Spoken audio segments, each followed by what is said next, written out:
Hello everyone, ముందుగా అందరికీ వినాయక చవితి శుభాకాంక్షలు. మీరందరూ కూడా పండగ చాలా బాగా జరుపుకున్నారని అనుకుంటున్నాము. మేమైతే చాలా ప్రశాంతంగా జరుపుకున్నాము. చాలా బాగా అయ్యింది మా పూజ అయితే మాత్రము.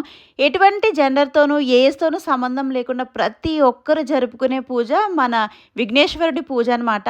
సో, మేమైతే ప్రతి సంవత్సరం చాలా బాగా చేసుకుంటాము. ఇంకా ప్రతి సంవత్సరంలాగే ఈ సంవత్సరం కూడా ఒక బుజ్జి వినాయకుడిని తీసుకొచ్చుకొని ఇలా సింపుల్‌గా అలంకరించుకున్నామనమాట. ఇంకా ఆయనకి ఎంతో ఇష్టమైన ఉండ్రాళ్ళు, అలాగే శనగల దండలైతే ఇక్కడ వేసుకున్నాను.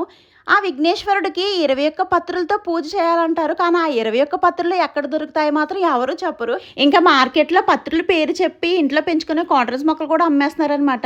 ఇవన్నీ కాదని చెప్పేసి చాలా ఇంపార్టెంట్‌వైతే నేను వెతికి తెచ్చుకున్నాను. అవే గరిక, మారేడు, తులసి ఇలా కొన్నైతే నేను తెచ్చుకున్నాననమాట.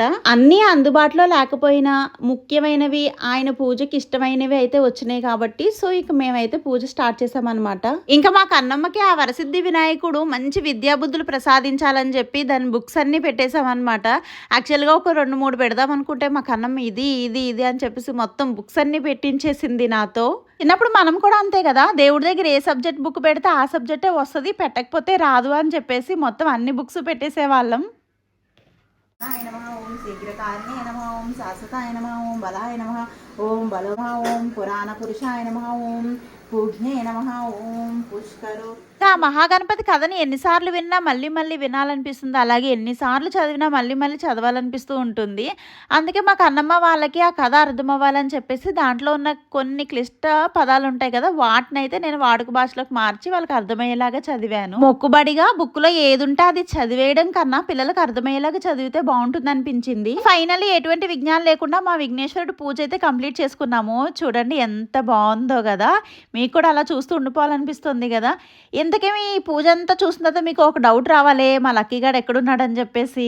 యాక్చువల్‌గా వాడేంటంటే మార్నింగే లెగిసిపోయాడు నాతో పాటు. అందుకని మంచిగా పడుకున్నాడనమాట పూజ జరిగే టైంలో.